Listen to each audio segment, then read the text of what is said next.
খেয়াল করে দেখেন। কি করতেছস? এই তো একটু এগুলা গুছাইতেছি। কেমন আছো? ভালোই আছি। বোন তো বড় ফেজ আছে না, কটা ফেজ দাস না, বাজিটা পরে দিতাম। কি কস বোন তুই এগুলা? তুই আমার বড় বোন, আমি উল্টা তোরে না যাম উই তুমি এইটা লাগে না। তুই দুদিন পরে পরে আমার কাছে আইবরস, একটু আদা দিতাম, একটু রসুন দিতাম, একটু পেঁয়াজ দিতাম, একটু তেল দিতাম। আমি সংসার করতাম আইছি বোন। আমার জামাই যদি এইসব দেয় আমার কি রাখবো? আমার একটা মান সম্মান আছে না? আইছে আমি সিলেক্ট আছে কি লাগে আইছে দুইটা পেঁয়াজ দিতাম। দুইটা ফেতে লাগে দিয়া রে ভাই কত আছে কি লাগে পেঁয়াজ দিতাম মানে কি? আমি কি গাঁটটি বেড়ে পেঁয়াজ লই বইছি নাকি ঘরে ভিতরে? দুদিন পর পর আইবো পেঁয়াজের লেগে, তেলের লেগে, আদার লেগে, রসুন লেগে। আমি কি সবই দিব নাকি? হারান সারা জামাইয়ের কাছে বিয়া বইছে কেন লেগে? দুদিন পর পর আয়া পরন লাগে, এটা লেগে জামাই যেহেতু খাওয়াই তার না।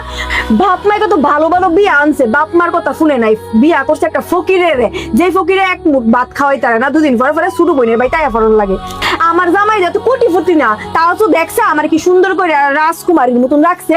আর তুই যাকে জামা বই রাইছ, তুই দেখছে তোরে কেমন দেখা যায়? তুই যে আমার বড় বোন, পরিচয় দিতে আমার লজ্জা করতেছে। কেমন দেখা যাইতেছে বস্তির মতন তোরে। শ্রাবন্তী, এখন তো অনেক বড় হয়ে গেছিস গানা, এই জন্য এত বড় বড় কথা কইতাছিস, বুঝছস? আর তুই তো আমার বইনই লাগোস। বোনের কাছে বিপদে বইরা আয়ে, এই জন্য এত কথা শোনার লাগে, এটা তো কোনো মানে ছিল না।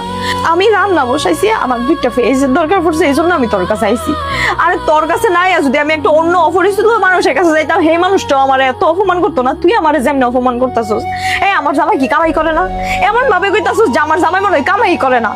হয়তো বা এখন আগের তুলনায় একটু খারাপ ভাবে চলতেছে, এটাই তো। ফোলাফাইন বড় হয়েছে, ফোলাফাইনের পড়ালেখা করাইতাছি। আমার শাশুড়ির শরীর ভালো না, শাশুড়ির টাকা পয়সা দিতে হইতাছে। আমার তো অনেক বড় একটা ফ্যামিলি, পুরাটা চালান লাগতেছে। আমার জামাই একলা হাতে পুরোটা সংসার চালায়। তুমি কত আছে কি লাগে আইছে সামনে দুটা ফেজে লেগে যাইছে দিয়া দেও। তুমি এত কথা কই না, এটা আমার সংসার, আমি বুঝবো। চুপ করে খাইতে হনো। আমার একটা মান ইজ্জত আছে, তুমি হয়তো কিছু বলো না, কিন্তু তোমার আশেপাশে মানুষ কতগুলো আছে, ওরা আমাকে নানান ধরনের কথা বলে, এগুলো আমার মাইন্ডে লাগে। হইছে বই, আমি চাই না আমার লেগে তোর মান ইজ্জত নষ্ট হোক। আমি গেলাম, আড়াইতাম না।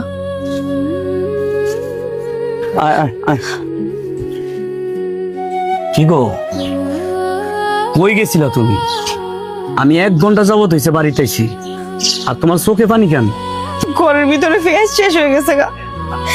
ভাবতেছি আপনার ফোন দিয়ে কমো ওখানে, আপনি তো খাইতে নাই বলবেন।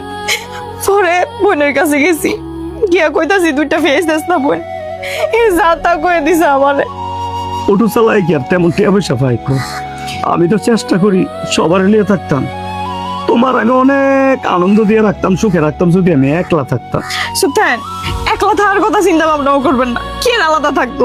সবাই মিল্লা থাইকা যে একটা আনন্দ থাই, লবণ না খাই আর না খায় থাই, আমরা সবাই মিলে একসাথে থাইকা, এটাই অনেক বেশি কিছু।